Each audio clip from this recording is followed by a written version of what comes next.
안녕하십니까.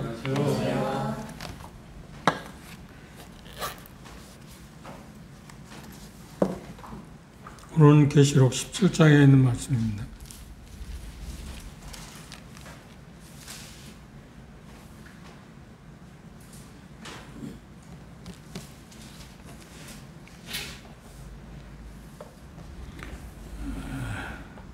계시록 17장 1절부터 5절까지 다시 교독하겠습니다. 제가 먼저 17장 1절 읽겠습니다. 또 7 대접을 가진 7 천사 중 하나가 와서 내게 말하여 가로되 이리 오라. 많은 물 위에 앉은 큰 음녀에 받을 심판을 내게 보이리라. 땅에 있는 들도 그와 더불어 음행하였고 땅에 사는 자들도 그 음행의 포도주에 취하였다 하고 곧 성령으로 나를 때리고 광야로 가니라. 내가 보니 여자가 붉은빛 짐승을 탔는데 그 짐승의 몸에 참남된 이름들이 가득하고 7 머리와 10 뿔이 있으며 그 여자는 자주빛과 붉은빛 옷을 입고 금과 보석과 진주를 꾸미고 손에 금장을 가졌는데 가증한 물건과 그의 음행에 더러운 것들이 가득하더라. 5절 함께 그 이마에 이름이 기록되었으니 비밀이라. 큰 바벨론이라. 땅의 음녀들과 가증한 것들의 어미라 하였다. 오늘은 환란기에 환란기간이 우리가 공부한 것처럼 7년이라고 그랬잖아요. 전 3년 반, 후 3년 반. 환란기에 커다란 전쟁이 2군데에서 일어납니다. 2번의 2차에 걸쳐서 일어나는데 하나가 에스겔서 38장, 39장에 있는 것처럼 이스라엘 중심으로 북왕국의 침략이 있습니다. 이스라엘.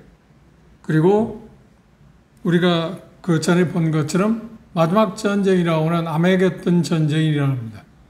이 전쟁이 환란 기간 동안에 있을 가장 큰 전쟁 가운데 하나들입니다. 그 부분에 대해서 좀 우리가 생각해 보는 게 필요하다고 생각해서 에스겔서 38장으로 가볼까요? 다 이야기할 수는 없고 그 차이점만 좀 생각해 보도록 하겠습니다.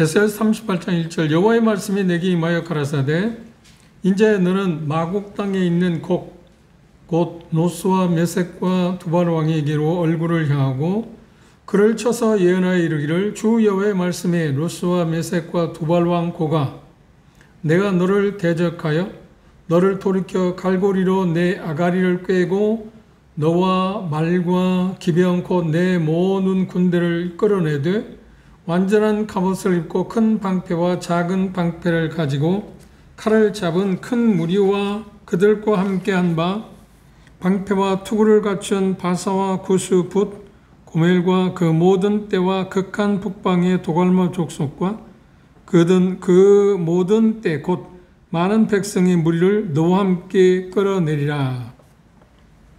북왕국 이스라엘을 중심으로 해서 보면 예루살렘을 중심으로 하면 그 극한 북방을 이렇게 선을 그으면 어디냐면 지구상에 보면 러시아 쪽으로 마지막이 북쪽에 있습니다.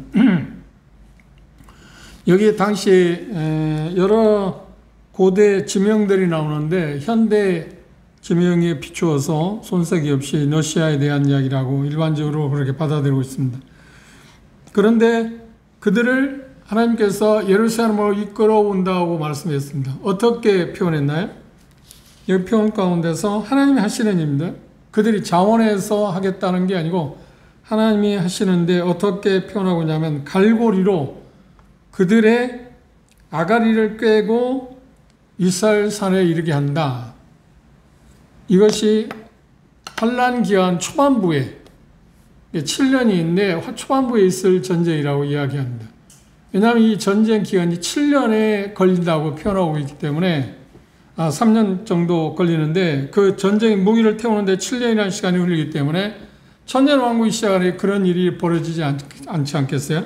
그래서 그 일이 환란 기한 시작 즈음에 아마 일어나게 될 거라고 이야기하고 있습니다. 9절 다시 보십시오. 8절.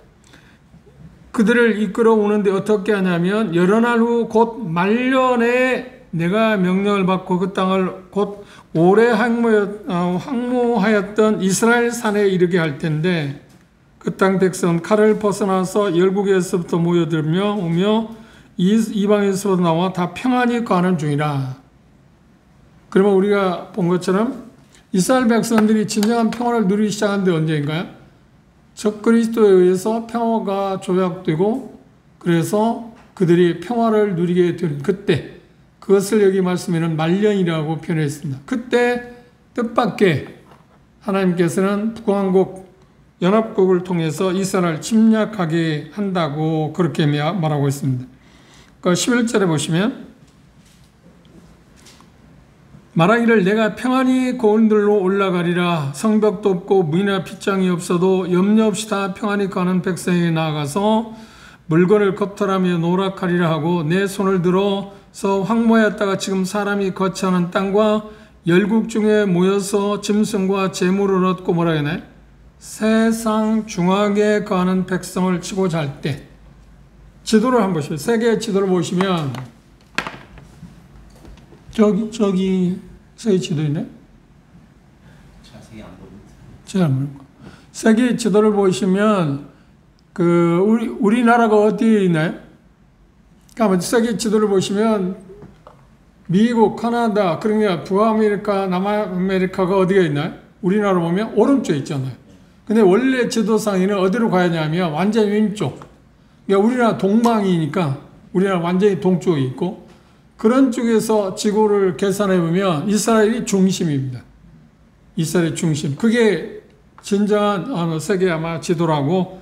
그래서 어떤 지도들을 보면 모형들을 그렇게 나와 있는 게 있어요. 우리나라가 만든 지도의 모형은 우리나라 중앙에 있는 것처럼 중국을 중심으로 해서 중앙에 있는 것처럼 이게 북아메리카나 남아메리카 오른쪽에 있는 것으로 나와 있는데 다른 세계 지도들을 보면 저쪽 왼쪽에 배치해 놓았습니다. 그래서 그렇게 보면 이스라엘이 중앙이다. 세계 중앙에 거하고 있는 그들을 침략하게 된다고 이야기하고 있습니다. 그런데 이 말씀해 보시면 다니엘서의 7장부터 계속되는 그런 고대사에 나오는 이야기인데 이스라엘 중심으로 해서 4대 강국들이 있습니다. 세력이 있습니다. 지금 이야기는 에스겔에서 이야기하고 있는 북왕국이 있고요. 그 다음 남왕국이 있습니다. 이집트를 중심으로 하는, 그러니까 지금으로 말하면 아랍세국이죠. 그게 하나 있고요. 그리고 우리가 지난번에 본 것처럼 동방의 왕들이 쳐들어오는 동방의 왕의 세력이 또 하나 있습니다. 그리고 또 하나 세력은 뭔가요? 적그리스도의 세력. 그러니까 유럽을 중심으로 이스라엘을 점령하고자 하는 그 4개 엄청난 세력이 말세에 요동할 거라고 하는 것이 성경에 하나님께서 예언한 말씀이기도 합니다. 그런데 이 환란 기간 동안 큰 전쟁의 첫 번째가 어떤 거냐면 북쪽의 왕국, 그러니까 러시아를 중심으로 한 거기에 속국들이 힘을 합쳐서 이스라엘을 점령하게 하기 위해서 쳐들어올 거라고 이야기하고 있습니다. 그게 언제 일어날 거냐 하면 환란기 초반에. 그렇죠? 그런데 전쟁 이후에 대해서는 8절에 뭐라고 하냐면 하나님께서 그들을 마치 이끌어서 그곳에 오게 한다고 그러는데 그들은 어떤 유혹을 받게 되냐면 이스라엘을 침략하고자 하는 목적이 여러 가지 있는데 그 중에 하나냐면 그 사이에 묻혀 있는 그 자원들을 쟁취하기 위해서. 그런데 그 고고학자들, 그러니까 그 광문학자들이 사이에 묻혀 있는 광물은 어마어마한 것들이 묻혀 있답니다. 여러 다양한 광물들이 그곳에 있답니다. 그래서 그것을 욕심내서 침략하게 될 거라고 이야기했고, 그렇죠? 여기 그 말세 자원을 탈취하기 위해서 쳐들어올 거라고 이야기했고, 또 하나는 세계 대륙의 중심지잖아요.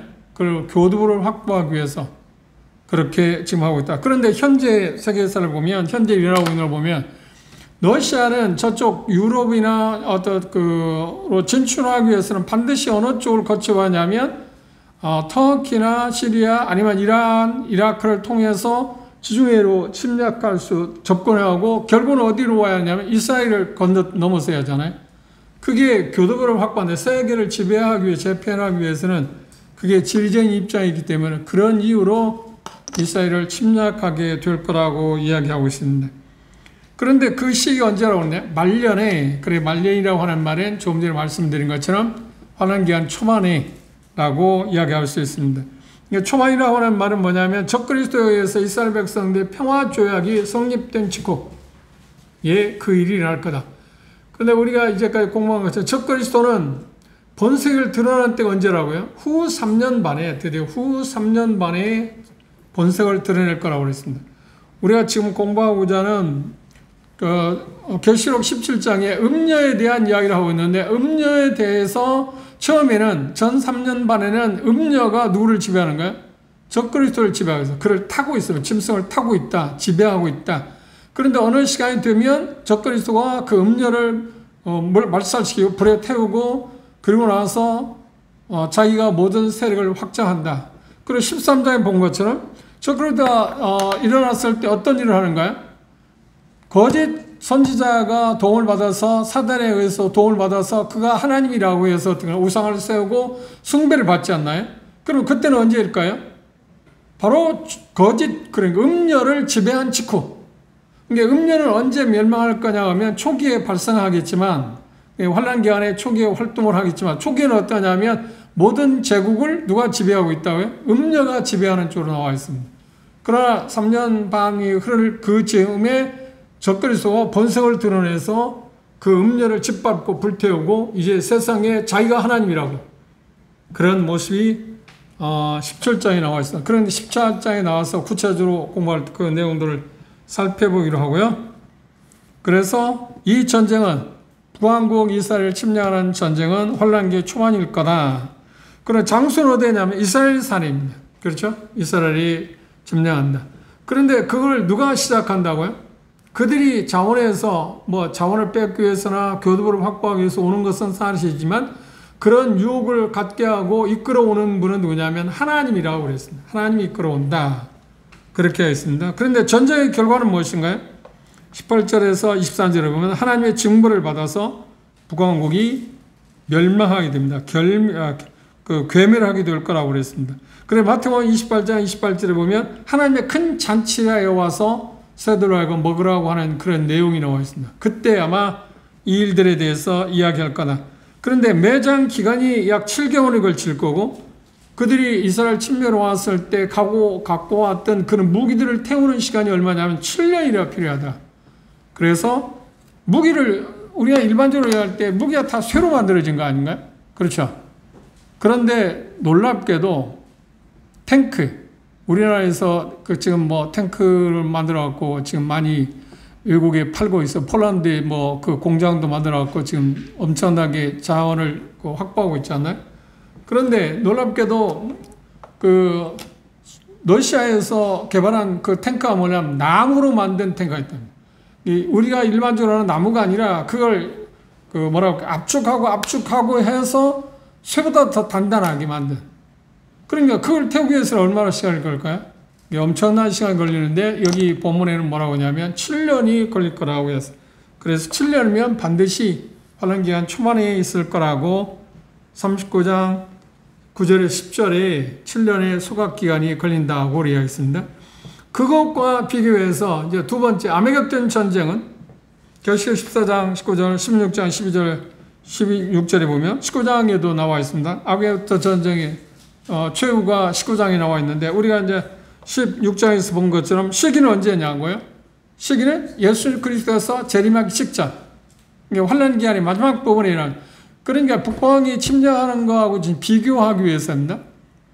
아메겟돈 전쟁은 마지막 전쟁입니다.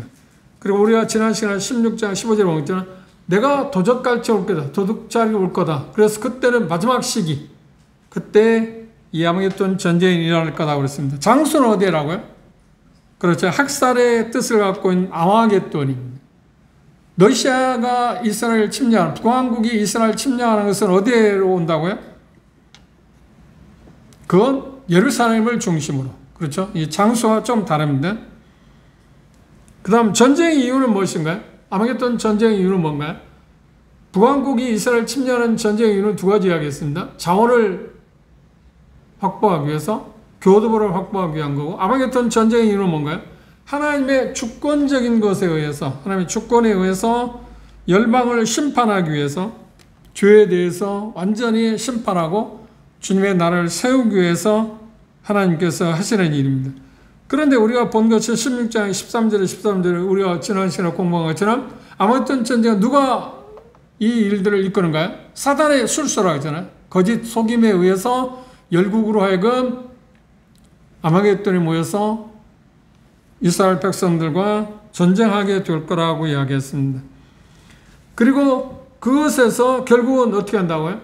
예수 그리스도께서 오심으로 말미암아서 완전히 무찌르고, 그래서 전쟁이 종식이 된다. 19장 17절 21절에 보면 그 부분이 마지막 아마겟돈 전쟁의 결과가 나와 있습니다. 그때 그 일은 언제 일어나냐? 예수님께서 지상 재림과 동시에 종집을 찍습니다. 그래서 적그리스도나 거짓 선지자도 선체로 불못에 던지운다고 그렇게 나와 있습니다. 그 부분에 대해서 이 두 가지 큰 그 전쟁에 대해서 우리가 교훈을 받을 수 있는 것은 뭐냐? 아마겟돈 전쟁도 우리가 이제 미래에 있어질 일입니다만, 그걸 바라볼 때 우리가 생각해야 할 거 뭐냐면, 전쟁은 왜 일어나는가요? 모든 전쟁은 욕심에서 일어나는 거예요. 뭔가 더 갖고자 하는 쟁취. 우리의 싸움은 무엇 때문에 일어나는가요? 개인과 개인의 어떤 싸움도 무엇 때문에 일어나는가요? 야고보서 저자하는 이야기를 욕심 때문이라요. 분쟁이 일어나는 모든 것의 근원은 어때요? 욕심에 있습니다. 그래서 이 부분을 생각하면서 우리가 배워야 할 거 뭐냐면, 욕심은 어디에서 나오느냐 하면 더 갖고자 하는 마음, 그 탐심은 우상숭배라고 표현했잖아요. 골로새 기자가. 그래서 우리가 이런 것들을 통해서 교훈을 받을 때 어떤 거냐면, 하나님이 주신 것에 만족하는 삶을 우리가 배우는 게 필요합니다. 하나님 우리의 필요한 것을 공급하신다. 더 이상 욕심낼 필요 없습니다. 욕심낸다 해서 우리가 얻을 수 있는 거 아니잖아요. 그런데 욕심을 내면 어떻게 한다고요? 결국 우리가 침륜에 빠질 수 있습니다. 그래, 디모데전서 6장에 뭐라고 표현하냐? 돈을 사랑하지 말라. 돈을 사랑하면 그 모든 죄악의 근원이라고 표현했습니다. 그렇죠? 우리에게 주어진 것에 대해서 우리가 만족하고 즐거워하는 것, 하나님 필요한 것을 우리에게 주셨으니까 욕심은 정말 금물입니다. 그런 부분에 대해서 나는 욕심의 종노릇하고 있지 않는가. 이건 엄청난 전쟁에 비해서 우리가 사사로운 것이지만 욕심이 그것들의 근거이기 때문에 그런 것들에 대해서 우리는 생각해야 할 필요성이 있습니다. 또 하나는 어떤 거냐면, 가장 중요한 것이 아마겟돈 전쟁에 귀신이, 그러니까 사탄이 거짓말로 속여서 열방을 꼬여서 전쟁을 일으키잖아요. 끌어가게 됩니다. 하나님 주권하에서 일어난다고 그랬습니다. 하나님 허용함에 의해서 되지만 실제적으로는 마귀에 의해서 그들이 함께 휩쓸려서 그 일을 하게 된다고 그랬잖아요.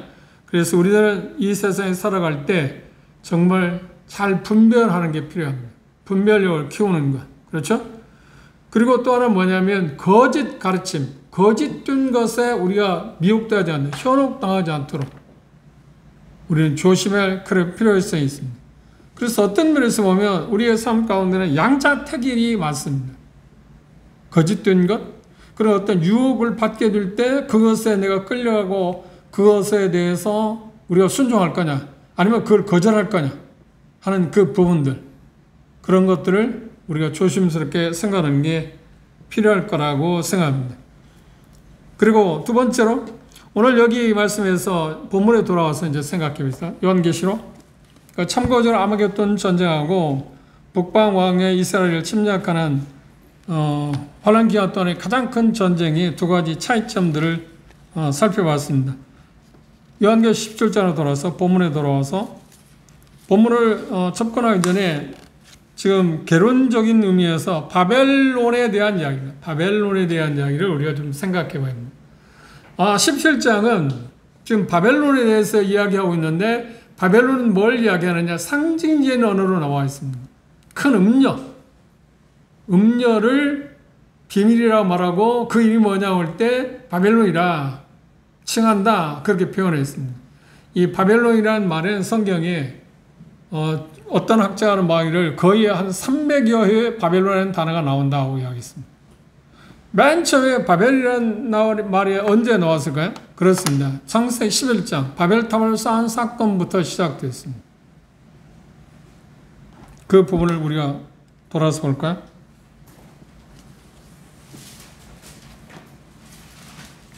먼저 창세기 10장입니다.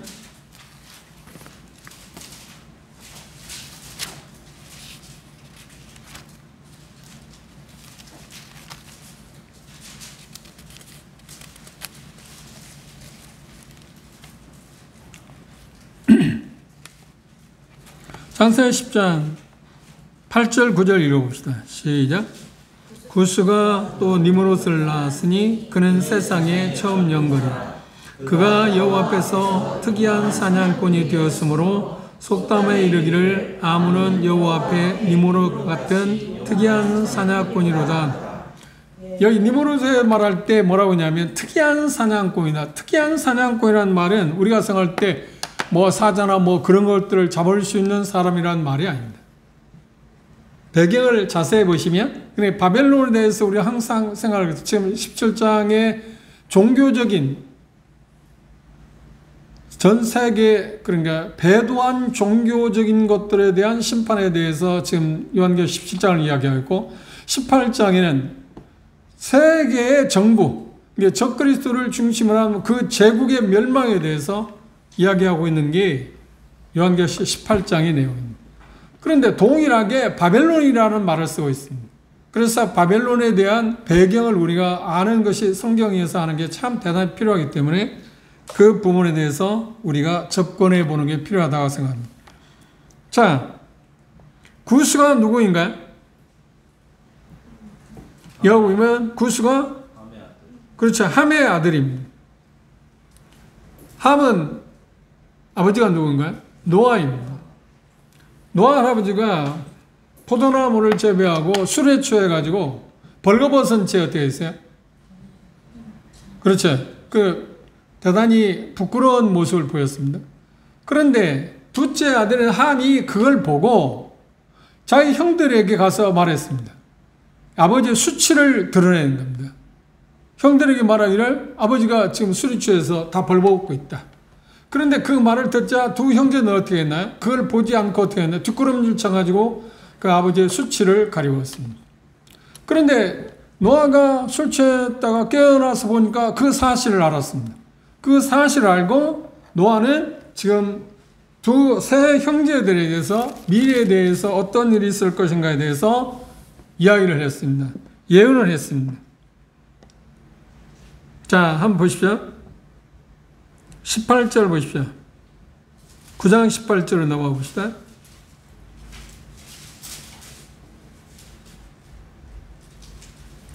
방주에서 나온 노아의 아들들은 셈과 함과 야벳이며 함은 가나안의 아들이라 아비라 그랬습니다. 자, 그 다음에 20절에 보시면 노아가 농업을 시작해 포도나무를 심었다. 그리고 이제 그 이야기를 조금 전에 이야기한 것을 했습니다. 그런데 24절 노아가 술이 깨어 그 작은 아들이 자기의 행한 일을 알고 작은 아들이 누군가요? 함입니다. 이에 가로되 가나안은 저주를 받아 그 형제의 종들의 종이 되기를 원한다. 함의 후손인 가나안 그리고 그 후손인 구스도 마찬가지입니다. 그 후손인 니므롯도 마찬가지입니다. 종이 되어야 한다. 종살이를 해야 한다는 것이 하나님이 노아를 통해서 이미 점을 찍어놨습니다. 그러면 자기들의 삶을 사는 일에 있어서 구스의 조상들 그러니까 함이 해야 할 일은 뭐냐면 마땅히 위치가 뭔가요? 그렇지 종 노릇하면서 사는 것이 자기들의 본분이에요. 거기에서 벗어나려고 하는 자체가 뭔가요? 그게 교만이고 하나님을 대적하는 거예요. 그냥 하나님을 대적한다고 하는 말이 어떤 거냐면 하나님에 대해서 뭐 쉽게 말하면 삿대질한다니 말도 안 된다고 하는지 그분을 정한다고 그것만이 아니고 하나님께서 정해놓은 것을 넘어서려고 하는 것, 하나님께서 말씀하고 있는 것을 뛰어넘어서려고 하는 그 모든 것들을 함축해서 뭐라고 하냐면 하나님을 대적한다고 해요. 함에게 하나님께서 노아를 통해서 이미 주어진 건 뭐냐면 종노릇 하는 거예요. 형제를 섬기는 거예요. 그런데 함의 후손 가나안이, 그리고 구스가 어떤 생활을 했어요? 그리고 구스의 아들인 니므롯은 어떤 생활을 했어요? 아니야. 나는 하나님 그렇게 말씀했지만 나는 아니야. 지배하는 자가 되고 싶어. 지배하는 자가 되고 싶어. 그게 사단이 갖고 있는 마음이잖아요. 우리가 이사야서 28장을 계시록에서 우리가 본 것처럼 사단의 특징이 뭔가요? 계명성. 하나님의 광명을 잡은 자인데 그가 사단이 된 건 뭐예요? 천사장 중에 제일 이뜸인 천사장이라고 그랬습니다. 계명성. 그렇죠? 루시퍼. 빛을 잡은 자. 그런데 하나님과 같이 되고자 하는 마음 때문에 멸망을 당했잖아요. 그래서 결국은 그를 추종하는, 우리가 계시록 입공할 때 3분의 1을 자기 수하로 두어서 그래서 이제 귀신이 되고 자기는 이제 사단이 되었습니다. 왕이 되었습니다. 그게 뭐냐면 하나님이 자기에게 주어진 지위를 벗어나서 더 높아지려고 합니다. 그걸 벗어난 거. 그것이 하나님을 대적한 거라는 거예요. 아담 하와가 하나님의 범죄한 게 뭔가요? 선악과를 따먹은 것이 범죄라. 그걸 가시인 거고, 실상은 뭔가요? 하나님께서 그에게 말씀한 말씀을 뛰어넘어서 내가 하나님같이 되겠다. 선악을 기준을 내가 결정하겠다. 사단이 유혹했잖아요. 그걸 먹으면 선악을 네가 결정할 수 있다고 하는. 그게 하나님을 대적하는 거라는 거예요. 그러니까 항상 우리가 조심해야 하는 것은 하나님이 정해놓은 것을 벗어나서 아니야 나는 그걸 원하지 않아. 다른 걸 취하고 싶어. 그게 하나님을 대적하는 거예요. 하나님의 뜻이 이것인데 나는 그걸 받아들이고 싶어. 받아들이지 않을 거야. 다른 걸 할 거야 하는 것이 뭐예요? 그게 하나님을 대적하는 거예요. 그러니까 여기 함의 자손들은 뭘 해야 하냐면 종노릇 하는 거예요. 그 형들을, 그 동족들을 섬기는 것들이 자기가 해야 할 일이야. 그렇잖아요? 그런데 그는 어떻게 생각했어요? 아니야, 나는 지배할 거야. 그래서 그 마음 가운데, 그 후손들 가운데 쭉 내려오면서 드디어 누구까지 왔나요? 니므롯까지 왔어요. 니므롯이 어떤 생각을 하냐면 그걸 이제 작정을 했어요. 어떤 일을 했어요? 바벨이라는 곳에 주동해서 그 당시 노아 후손들을 다 모아서 하나님을 진정으로 대적하고자, 하나님께 이르러보고자 하는, 하나님과 대항하고자 하는 마음으로 탑을 쌓기. 그걸 뭐라고 해요? 바벨탑이라고 해요. 거기서 발생된 말이 뭐냐면, 밥이라는 말은 뜻은 혼란, 혼자, 그런 뜻입니다. 거기 시작된 게 뭐냐면 바벨론이라는 거예요. 그러니까 바벨론을, 성경에서 바벨론을 생각할 때 이스라엘 나라를 침략했던, 그래서 하나님에 의해서 도구로 사용되었던 느부갓네살과 그 바벨론만 생각하시면 안 돼요. 물론 그 바벨론도 문제가 있어요. 그러니까 바벨론이라는 말은 항상 좋은 의미에서 나온 말이 하나도 없습니다. 그것이 연유돼서 시작되어진 것이 지금 바벨론에 대한 이야기입니다. 그럼 보십시오. 그리고 시간이 흘렀습니다. 그래서 지금 함은 누구를 낳았다고요? 함은 여기 보면 함의 아들은 구스와 이스라엘, 가나안, 구스의 아들은 스바, 하윌라, 그리고 결국은 여기 표현하는 것처럼 뭐라고 했냐면 구스가 니므롯을 낳았다. 그런데 니므롯을 낳았는데 니므롯은 지금 뭐라고 했냐면 여기 보면 뭐라고 표현했나요? 하나님 앞에서, 여호와 앞에서 특이한 사냥꾼이다. 이 말이 무슨 말일까요? 그 말은 뭐냐면 영혼들을, 그러니까 모든 사람, 하나님의 순종하고 하나님을 섬기는 쪽에 있는 그 노아의 후손들로 하여금 하나님에게 향하게 하는 것인데 하나님에서 떠나게 하는 일에 특이한 재주를 가졌다. 그걸 뭐라고 했냐면 여호와 앞에 특이한 사냥꾼이다. 그러면 그걸 도움받기 위해서 18장, 계시록 18장에 가면 그런 이야기 나오고 있습니다. 바벨론이 상품이 있는데 그 상품 가운데 18장 12절 읽어보십시오. 읽어봅시다. 시작. 그 상품은 금과 보석과 진주와 세마포와 자주 옷감과 이단과 붉은 옷감이요 각종 향목과 각종 상아들이시요 값진 나무와 구리와 철과 대리석으로 만든 각종 그릇이요. 계속. 계피와 향료와 향과 향유와 유황과 포도주와 감람류와 고운 밀가루와 밀과 소와 양과 말과 수레와 종들과 이상하잖아요. 바벨론이 취급하는 상품이 사람들의 영혼이 돼요. 니무롯이 여호와 앞에 특이한 사냥꾼이라는 말은 뭐냐면 노아의 후손들로 하여금 하나님을 섬기지 못하도록 하나님을 위해서 배교하도록 한 특별한 인물이 누구라고요? 니무롯이다. 이게 바벨론의 특성이에요. 이 성경에 바벨론을 말할 때 항상 하나님을 대적하는 사람들, 하나님에서 떠나게 하는 무리들, 이게 배교라고 이야기해요. 그게 바벨론에 대한 이야기. 계시록 17장, 18장에 바벨론에 대해서 이야기할 때 꼭 그걸 생각해요. 항상. 하나님에서 떠나게 하는 일. 그 일을 주도한 사람이 첫 번째가 누구라고요? 첫째 인물이 누구라고요? 니무롯. 그런데 니무롯은 전생에 한다면 성경에 나와 있지 않습니다. 에스겔서에 우리가 잠시 후에 찾아올 거예요. 에스겔서에 그 아들에 대한 이야기는 나와 있습니다. 그 아들이 누구냐면 담무스라고 합니다. 태양신. 혹시 여러분들이 그런 사진을 여러분들이 자주 봤을 겁니다. 성모 마리아상 보면 마리아가 누구를 안고 있나요? 예수를 안고 있는 상이 있잖아요. 그게 어디서 온지 아세요? 캐드릭에서 만든 게 아니에요.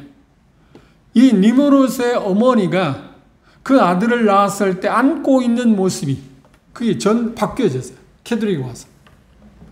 그런데 캐드릭은 어떤 면에서 보면 지금 바벨론에서 니무롯이 추구했던 그 당시에 그러니까 고대에 있었던 일을 그대로 답습하고 있어요. 조금만 변형시켰어요.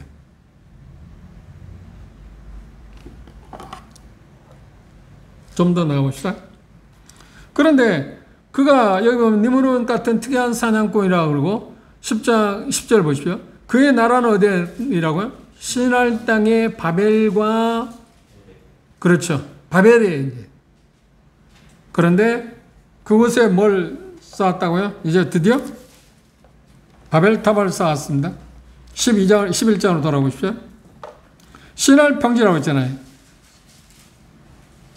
니무롯이 주거한 것이 어디다고요? 제일 크게 생각한 지역이 어디라고요? 그의 나라는 시날 땅의 바벨이라고 그랬잖아요. 11장. 여기 보시면 드디어 여기 표현 가운데 그렇게 표현하고 있습니다. 자, 11장. 온 땅에 구음이 하나는 언어가 하나 있다는 겁니다. 그 당시. 언어가 하나였고, 이에 그들이 동방으로 옮기다가 시날 평지를 만나 거기 거했다. 시날 평지는 누가 지금 주거하고 있었나요? 니무롯이. 그런데 여기는 나와 있지 않습니까? 서로 말하되, 자, 벽돌을 만들어 견고히 굽자하고, 이에 벽돌로 돌을 대신하여 역청으로 진흙을 대신하고 또 말하되, 자, 성과 대를 쌓아 대 꼭대기를 하늘에 닿게 하여 우리 이름을 내고 온 지면에 흩어짐을 면하자. 우리 이름을 내자는 게 뭔가요? 우리가 하나님과 한번 비교해보자. 맞서보자. 그래, 맞서보자는 이야기가 뭔가요? 대를 하늘까지 쌓아보자. 생각하면 정말 엉뚱한데 어떻게 얼마나 대를 쌓아서 하늘을 가겠어요? 도달하겠습니까? 지금 우주선 갖고도 못 가는데. 그런데 그 주동자가 누구라고요? 이 니무롯. 그래서 니무롯을 특이한 사냥꾼이라고. 특이한 사냥꾼의 의미가 뭐라고요? 영혼들을. 그러니까 정확히 말하면 노아의 후손들로 하여금 하나님을 섬기도록 되어 있는데 그들을 미혹해서, 그렇죠? 거짓으로 미혹해서 하나님을 섬기는 일에서 떠나게 만드는 일에 타고난 힘을 가지고 있다. 그래서 그를 뭐라고 하냐면 여호와 앞에서 특이한 사냥꾼을 별칭하죠. 그 일을 시작한 게 뭐냐? 시날 평지에서 바벨탑을 쌓음으로 인해서 드디어 가시적으로 하나님을 대적하는 모습이 나왔습니다. 그래서 하나님이 내려와서 보니까 그게 문제가 어떻게 돼서 쌓는 게 문제가 되기 때문에 언어를 혼잡했다. 그래서 어떻게 돼? 더 이상 진행할 수 없었다. 그래서 그 이름을 뭐라고 했어요? 바벨. 혼잡했다고 하는 말을 했습니다. 바벨이라는 말을 그때 그곳에 거기에 시작된 게 뭐냐? 바벨론입니다. 시작된 연유가 지금 바벨론. 그러면 좀 더 그 부분을 고대사에 증언하고 있는 말을 생각해요. 바벨의 의미는 뭐냐면 원래는 하나님의 문이라는 의미를 갖습니다. 발엘 하나님의 문이라는 의미를 갖고 있는데 그걸 바꾸기로 바꿔서 바벨 혼동이라는 말로 바꾸고 말았습니다. 그래서 이때부터 뭐냐면 영적인 혼동이 시작했습니다. 영적인 혼동이 왔다는 말은 하나님을 섬기는 데서 하나님을 배교하는 일을 시작하게 됐다는 겁니다. 하나님을 떠났어요. 그래, 지난주 우리 아브라함 믿음에 대해서 공부할 때 뭐라고 했나요? 그때 하나님께서는 모든 백성들을 상관하는 것을 이제 누구를 한 사람을 지목했다고요? 아브라함을 지목했다고 그랬죠. 그렇죠? 왜? 다 하나님을 떠났어요. 니므롯이 주동한 게 뭐냐면 하나님에서 떠나게 하는 일을 그가 시작했다. 그러면 한번 생각해보세요. 지금 계시록 13절에 적그리스도에 하는 일은 뭔가요? 사단이 하는 일은 뭔가요? 사람들 뭐 하나님을 떠나게 하는 일이죠. 이때부터 벌써 사단은 이 니므롯에게 접근해서 그리고 하여금 그 일을 하도록 충동질을 했다고 우리는 말할 수밖에 없습니다. 저주받은 하나님의 저주를 받았습니다. 함이. 그래서 종로로 타면 저주를 받았을 종로로 타면 상관없잖아요. 종로로 타면서 사는 것이 그에게 주어진 삶입니다. 그런데 그거 안 하겠다. 나는 다스리는 사람이 되겠다. 나는 최고의 지도자가 되겠다. 그 생각해보세요. 사단이 한 것과 똑같잖아요. 적그리스도 하는 것과 똑같잖아요. 우리의 삶 가운데서 하나님의 떠나게 되는 배교의 행위는 항상 어디에 있냐면 하나님이 우리에게 말씀하신 것에서 반대하고 아니야 나는 그렇게 하고 싶지 않아 하는 데서부터 시작하는 겁니다. 모든 게 거기서부터 시작합니다. 그런데 그 배경에 누가 있었다고요? 항상 사단. 항상 사단이 그 배경에 있어요. 그래서 사람들은 모르죠. 그에 대해서 의미를 잘 모릅니다. 그래서 여기에 11장 9절에 드디어 뭐가 시작돼요? 이교도의 태동이 시작됐어요. 언어비 혼잡하기 때문에 드디어 어떻게 해요? 사람은 기본적인 개념이 혼란하게 됐어요. 그래서 각자 뭐란가요? 신을 만들기 시작했어요. 노아가 하나님에게 돌아왔을 때, 그래 홍수 심판에서 끝났을 때 그 후손들은 대다수는 하나님을 알고 있었잖아요. 그런데 그 당신은 어떻게 했나요? 언어가 같으니까 하나님에 대해서 갖고 있는 생각이 있습니다. 그러니까 지금 니므롯이 하나님에게서 떠나게 하는 일을 통해서 언어가 혼잡됨으로 말미암아서 각지각색의 언어가 있었고 그리고 언어가 통하는 사람들 나름대로 쉽게 말하면 한국말을 하는 사람 한국말을 하는 사람대로 영어권에 영어권을 쓰는 사람 오늘로 말하면 그런 언어에 의해서 집단이 형성되고 그들 집단이 형성되고 혼란스러우니까 뭐가 시작됐어요? 그렇죠. 종교가 시작돼요. 자연스럽게. 그래서 시작된 게 뭐냐면 바벨론. 그것이 어디서 왔냐면 니므롯을 신성시했습니다. 드디어. 니므롯을 신성시했던 이유가 뭐냐면 전해오는 것에 의한다면 구전에 한다면 이게도의 어떤 창시자입니다. 그러니까 정확히 말하면 그렇죠? 니므롯이. 그런데 니므롯의 어머니에 세라미스라는 사람이 있습니다. 여자가. 그가 신비 종교를 창시했습니다. 신비스러운 거. 그래서 창시했을 뿐 여사제가 되었습니다. 누가? 니므롯의 어머니. 어떤 사람은 니므롯의 아내다고 하는 사람도 있지만 그런데 그녀는 어떤 생각을 하냐면 여자의 후손에게서 창세기 3장 15절에 하나님 말씀한 여자의 후손에서 메시아가 올 거라는 것을 생각하고 자기가 그 역할을 할 사람이다 생각했습니다. 꼭 말이 되지 않아요? 여자의 후손이니까. 그래서 태어난 게 누구라고요? 자기가 볼 때 니므롯이야. 그리고 니므롯의 아들이 담무스인데 그가 태어났을 때 이제 어떤 생각이냐면 태양신으로 숭배를 하게 됐어요. 그러니까 니므롯의 어머니 세라미스는 그 신흥 종교를 지금 오늘 말 신흥 종교를 만들어 창시하고 여사제가 되었습니다. 그리고 여자의 후손에 대한 약속의 근거로 구스가 그러냐 니무롯이 환생한 거다. 그러니까 그 말을 듣게 될 때 당신은 누가 구세주입니까? 니무롯이 구세주. 그러면 여기 표현한 것대로 여호와 앞에 특이한 사냥꾼으로. 그리고 숭배하기 시작했어요. 그의 아들 담무스를 비롯해서. 그러면 그 부분에 대해서 성경은 에스겔서에 잠시 언급을 하고 있습니다. 구절에 의해서 나온 것들을 이렇게 표현하고 있습니다. 에스겔서 보십시오.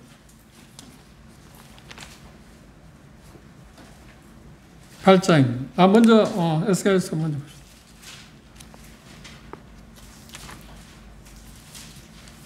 에스겔서 8장 14절입니다.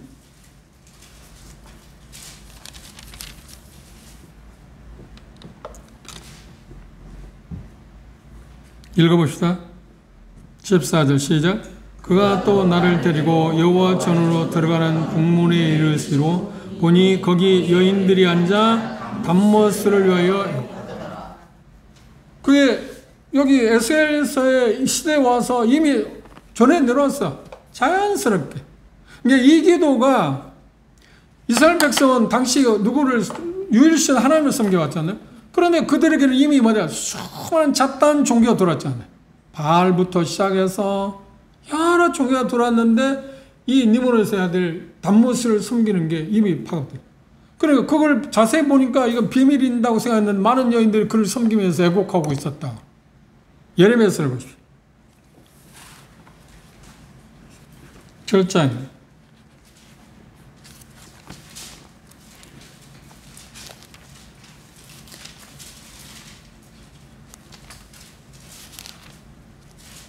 18절 예레미야서 7장 18절인데 읽어봅시다. 시작.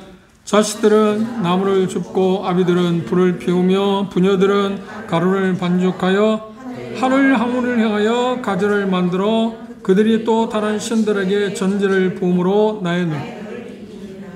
하늘의 항우는 누구인가요? 니므롯의 어머니. 이상하죠. 역사가 엄청난 시간이 흘렀지 않나요? 그런데 유일신을 섬기는 이스라엘 백성들에게 그게 지금 오랜 시간이 흘렀는데도 몇 천년이라는 시간이 흘렀을 겁니다. 지금 정확히는 계산을 해봐야겠지만 그런데 그걸 그대로 지금 내려왔어요. 그러니까 그러니까 니므롯을 시작해서 그의 어머니부터 황후라고 하는 하늘의 황제 황후라고 하는 그 신으로 숭배하고 그 아들을 환생했다고 생각해서 섬기는 그 종교가 어떻게 했다? 이 예레미야 시대, 에스겔 시대, 이스라엘이 바벨론에서 멸망할 시기에 벌써 파급되어 왔다. 많은 사람이 그걸 섬겼다.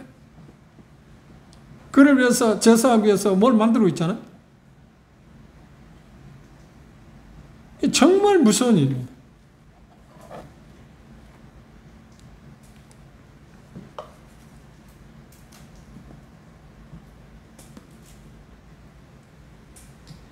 그런데 결국은 이 숭배하던 그러니까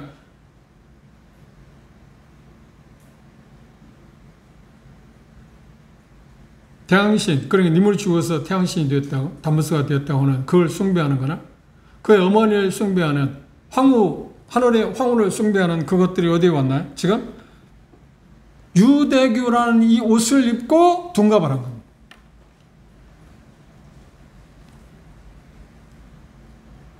그리고 그건 시간이 흘러서 어떻게 했나요? 중세 암흑시대에 와서 그러니까 AD 한 400년 300몇 년경에 기독교가 국교로 전함지면서 캐톨릭이라는 옷을 입고 나타나기 시작했어요. 그게 참 묘하잖아요. 그러면 지금 예루살렘이 멸망한 것은 BC 787년이잖아요. 그렇죠? 그리고 나서 그게 지나고 나서 예수님이 이 세상에 오셔서 우리들의 모든 죄를 속량하신 일을 하시고 그리고 약 300년, 380년이 흐른 후에 콘스탄틴 대제에 의해서 기독교가 국교로 그러니까 모든 그 핍박이 멈추고 기독교가 국교로 정해지는 그러니까 성경에서 말하는 정부하고 기독교 그러니까 종교하고 정부는 완전히 분리돼요. 하나 될 수 있는 게 아니에요. 그런데 캐톨릭에서는 그렇지 않다. 우리는 하나다. 그렇지. 여전히 걔들이 거기를 뭐라는 거예요? 종교라고 말하지 않고 어떻게? 정부라니까. 한 정부라니까. 하나의 정부의 바티칸 정부라니까. 국가예요. 그럼 우리 그냥 일종의 교회가 아니라 종교 단체가 아니라니까요. 바티칸이 그건 나라잖아요. 나라 조그만한 수. 그리고 여행이 대단하잖아요.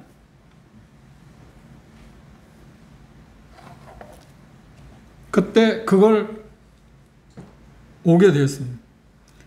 그런데 시간이 흐름에 따라서 그 전에 거슬러 올라가면, 자, 예수님이 오셔서 여기 우리가 이미 공부한 것처럼 그 버가모 지역이 있었잖아요. 버가모가 어떤 모습으로 나왔나요?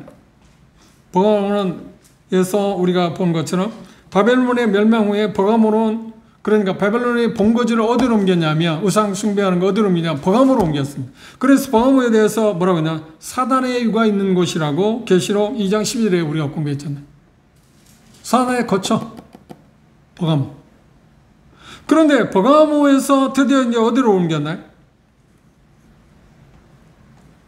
그러니까 역사적으로 보면 버가모의 대주교의 왕이었던 아탈로스라는 사람이 있었답니다. 그가 주전 133년에 죽자 사단은 바벨론의 사제 지위를 누구에게 주었냐면 노마로 옮겼습니다. 드디어 노마로 옮겨졌습니다. 그래서 노마인들은 대사제들을 뭐라고 했어요? 통치자로. 그러니까 종교의 모든 권력과 권세, 모든 백성을 다스릴 수 있는 권세를 함께 가지고 있는 사람. 그게 누구라고요? 황제. 초기 황제. 그렇죠? 황제라고 했어요. 황제는 모든 것을 황제야. 그래서 황제를 뭐라 하냐? 퀴리오스라는 칭호를 줬어요. 그리고 시적 가운데 누구를 하나님으로 이 로마인들은 지칭했나요? 한 황제를 그들이 생각할 때는 드디어 하나님으로 생각했어요. 그래서 숭배하기 시작했다. 신으로 숭배하기 시작했어요. 그러니까 그게 이제 변천되어진 겁니다. 조금씩 변해서 드디어 로마에 왔습니다. 그렇죠? 그러면서 그게 발전해서 됐나요? 로마에 자리 잡고 있는 캐톨릭에서는 이제 드디어 어떻게 했나요? 그렇지. 교황제도가 시작됐어요. 그래서 우리가 역사를 통해서 하는 것처럼 지금은 교황은 왕과 지금 종교의 모든 그 사제 총 우두머리입니다. 그렇죠? 바티칸 제국의 총수가 누군가요? 지금 하면 대통령, 수장이 누군가요? 교황이라니까요. 바티칸 제국의, 그리고 종교의 어떤 우두머리도 교황이잖아요. 그렇죠? 그런데 중세 시대는 교황이 뭘 다 지배했나요? 왕권도 갖고 있고 종교도 지배하고 있습니다. 그래서 한 나라의 어떤 나라의 왕들이 세우는데 누구의 지배 추가를 받았어요? 교황이 필요해요. 그걸 거절해서 영국 같은 경우는 우리는 그걸 한다. 성공회. 그래서 탈퇴해서 엄청난 전쟁을 일하는 게 한두 가지가 아니잖아요. 유럽의 중세 역사를 보면 그게 나와 있습니다. 그런데 캐톨릭에서는 여전히 어떻게 했다면 교황 제도를 도입함으로 말미암아서 그가 왕이고 사제 중에 으뜸이다. 그리고 우리가 언뜻 생각할 때 상식적으로 생각할 때 교황하면 종교의 캐톨릭의 수장이다고만 생각하지 말고 그거 아니에요. 누구예요? 지도자는 정치 지도자라니까요. 정치의 최고 권력자. 두 가지를 겸하고 있습니다. 그렇죠? 종교 우두머리, 정치 우두머리. 이게 교황제도. 그때부터 혼합 종교가 시작됐습니다. 그래, 줄리우스 시저는 BC 74년에 대사제로서 뽑혔습니다. 이렇게 해서 로마 황제는 드디어 바벨론에 시작되었던 그것들의 모습들을 답습하기 시작했고 그걸 노골화시켰습니다. 그래서 드디어 AD 378년에 바벨론 종교는 이제 혼합되었습니다. 로마 교회와 그러니까 카드로가고 혼합되어져서 그 중에 수장이 누구였다? 정치적인 지도자, 종교적인 지도자가 누구라고요? 조금 전에 말한 교황 제도를 탄생시킨 것입니다. 말씀드린 것처럼 교황은 종교 지도자가 아닙니다. 최고 우두머리가 아닙니다. 그건 맞지만 정치의 최고 지도자라는 거예요.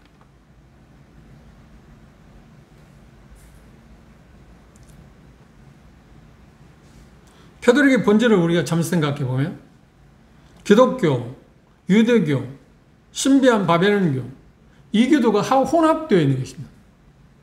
언뜻 보면 그렇게 안 보이죠? 그런데 자세히 보시면 캐톨릭의 요소는 뭔가요? 성경을 사용합니다. 성경은 우리가 사용하는 이 성경이 아니라 무엇도 들은 의경도 포함된 성경, 그걸 사용합니다. 그런데 그게 다인가요? 아니요. 그들은 사랑을 대단히 강조합니다. 캐톨릭은 사랑. 개신교보다 훨씬 사랑에 대해서 강조를 합니다. 기독교 요소를 그들은 입었습니다. 그리고 유대교를 모방하기 시작했어요. 유대교의 모방은 뭔가요? 그렇죠. 성전이잖아요. 그래서 성당을 화려하게 짓어요. 그리고 어떤가요? 사제들은 구약의 제사장들, 대제사장 입는 옷을 입습니다. 그렇죠? 그리고 향을 갖고 하고, 유대교 거의 비슷해요. 그러니까 가시적인 면에서 볼 때 훨씬 그게 경건해 보이지 않나요? 보이는 거니까, 보이는. 개신교는 보이는 게 있어요? 보이는 게 없잖아요.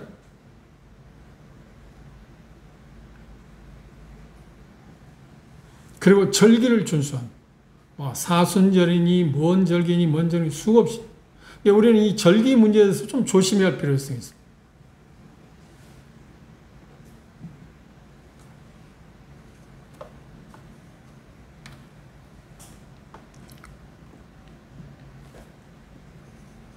그리고 이교도적인 요소가 그들에게 있었는데 그게 뭐냐면 고해성사랍니다. 고해성사가 여러분들 생각할 때 캐톨릭이 시작된 거는 아니요. 그렇지 않다. 바벨론에 시작될 때 그게 계속 내려오던 거야. 그건 뭔가요? 사제들을 통해서, 그러니까 황후라고 이야기했잖아. 그걸 통해서 그의 아들 담보스를 통해서 천주에게, 하나님에게 가까이 갈 수 있다고 생각해서 그들을 위해서 도움을 요청한 것 같잖아요. 그런데 지금은 캐톨릭은 뭐예요? 사제들을 통해서 하나님께 가까이 나아갈 수 있다. 고해성사가 캐톨릭이 시작한 게 아닙니다. 오해하지 마세요. 또 하나, 캐톨릭 신자들이 갖고 있는 것 가운데 빼놓을 수 있는 게 뭔지 아세요? 묵주가 있습니다. 묵주는 어디에서 왔을까요? 불교 신자 묵주 있었잖아요. 묵주는 뭐 한다고 생각하세요? 여러분 생각할 때?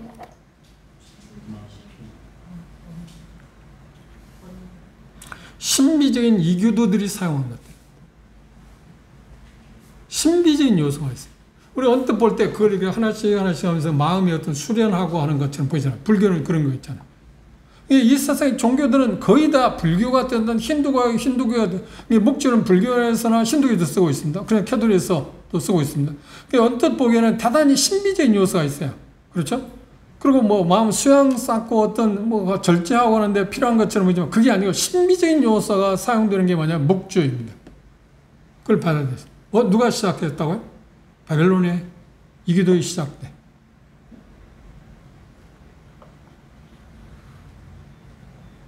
그리고 드디어 AD 381년에 성모 마리아를 숭배하기 시작했다. 공식적으로 캐톨릭 선언했어요. 성모 마리아 숭배. 성모 마리아 숭배는 어디에서 왔다고요? 누구 어머니? 니무르스 어머니. 황후, 하늘의 황후. 아까 예레미야에서 봤잖아. 하늘의 황후를 숨기는 거. 그걸 pomtas어. 시간이 흘렀잖아요.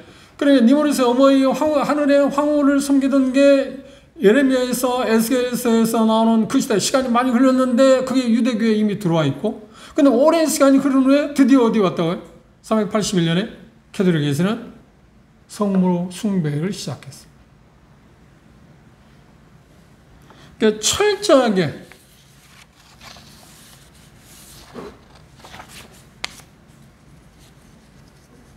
캐톨릭은 성경에서 이야기하는 이교도적인 것에 대해서 모든 것을 답습하고 그렇게 하고 있어요. 그런데 단지 다른 게 뭐라고요? 성경을 지금 갖고 있다는 거예요. 그러니까 언뜻 보면 이교도가 아니잖아요. 그렇죠? 그런데 그 하나는 모든 것들은 어떤 거예요? 다 이교도인 분명, 다 이교도인 것입니다.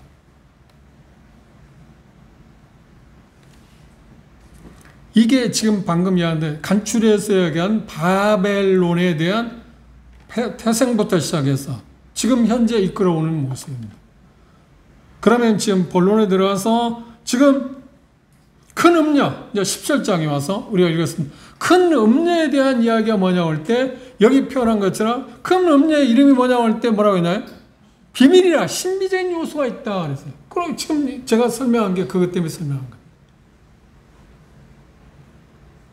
오늘은 환란 기간 동안에 있을 큰 전쟁, 두 가지 전쟁의 차이점들, 북왕국 이스라엘 침략하는 것, 그리고 아마겟돈 전쟁의 차이점들을 이야기했고, 그리고 바벨론의 시작. 지금 우리가 보는 17장이나 18장, 19장이 나오는 바벨론에 대한 나오고 있는데 그것들의 태생, 근원들을 우리가 추적해 봤습니다. 이제 공부하면서 그것들을 조금씩 이야기를 하겠지만 그 줄거리를 꼭 놓치지 마시기 바랍니다. 그래서 다른 건 다 읽을지라도 누구를 잊지 말라고요? 니므롯이 뭐라고요? 여호와 앞에 특이한 사냥꾼이라는 말이 뭐라고요? 사람들을 하나님에서 떠나게 하는. 그들의 상품 가운데 뭐가 있다고? 사람들의 영혼. 사람 영혼이 있다는 말이 뭐예요? 하나님에서 절대 가까이 하지 못하게 하는. 그게 누가 하는 일이에요? 사단이 하는 일인데 실질적으로 뭐예요? 바벨론이 그 일을 하는. 그래서 그 바벨론은 반드시 심판을 받아야 하지 않나? 하나님을 대적했으니까. 그리고 7금 대접 심판 직후에 이 일에 대해서 시간차가 있습니다. 우리가 지난번 16장에서는 7 대접이 쏟아진 다음에 지금 여기 이야기하고 있잖아요. 근데 시간은 그 앞으로 넘어갑니다. 여기 17장의 내용은 앞에 넘어가서 금대접 심판에 전에 있어질 일이라고 우리가 생각할 수 있어요. 왜 그런가? 이제 17장 공부하면서 그 문맥을 따라서 자세히 설명하도록 하겠습니다. 이제 바벨론의 태도, 그 문제에 대해서 시작점들을 봤습니다. 우리가 배웠던 오늘 말씀에서 가장 중요히 여기는 게 뭘까요? 그렇지. 우리에게 주어진 위치를 지키자. 하나님께서 우리 어떤 말씀하셨을 때 그것이 내게 주어진 가장 좋은 길이기 때문에 그걸 넘어서려고 하지 말자. 그걸 넘어서는 순간 하나님을 대적하는 거고, 그리고 그것들은 어떻게 배교하게 된다. 진리에서 떠나게 된다. 그리고 결과는 뭐야? 멸망하게 된다. 이것이 역사입니다. 그리고 최종적인 심판을 지금 바벨론의 멸망을 통해서 심판을 통해서 그걸 하나님께 여실하게 만천에 공개하는 거예요. 우리에게는 뭐예요? 미래에 그게 반드시 있다. 세계 종교, 배교한 교회가 음료는 지금 배교한 교회에 대해서 세계 교회를 대해서 이야기해요. 그 교회는 반드시 멸망한다. 하나님의 멸망한다. 누가 멸망한다고 하냐면 하나님께 누구를 통해서? 적그리스도를 통해서 멸망시킨다. 그리고 18장의 적그리스도는 누구에 의해서 들어온다? 예수 그리스도께서 지상 재림하면서 멸망시킨다. 결과는 자명합니다. 그래서 우리는 정말 세상에 살면서 거짓에 현혹당하지 않고 조심하는 것, 경성하는 깨어있는 것. 그러기 위해서는 우리의 중요한 게 뭔가요? 자주 말씀드렸습니다. 하나님의 말씀을 옳게 분별하는 일에 힘써야 합니다. 그리고 하나하나도 확실하게 하는 것. 그 가장 중요한 게 뭐야? 성경을 문자와 문맥을 통해서 해석하는 것. 거기서 떠나지 않는 것. 그게 우리의 지침이 명한 헌신. 우리는 건전한 가르침 가운데 머물 수 있습니다. 우리는 17장, 18장을 공부하기 전에 그 배경에 대해서 니므롯 그리고 바벨론에 대한 배경에 대해서 생각해 봤습니다. 기도하고 마치겠습니다.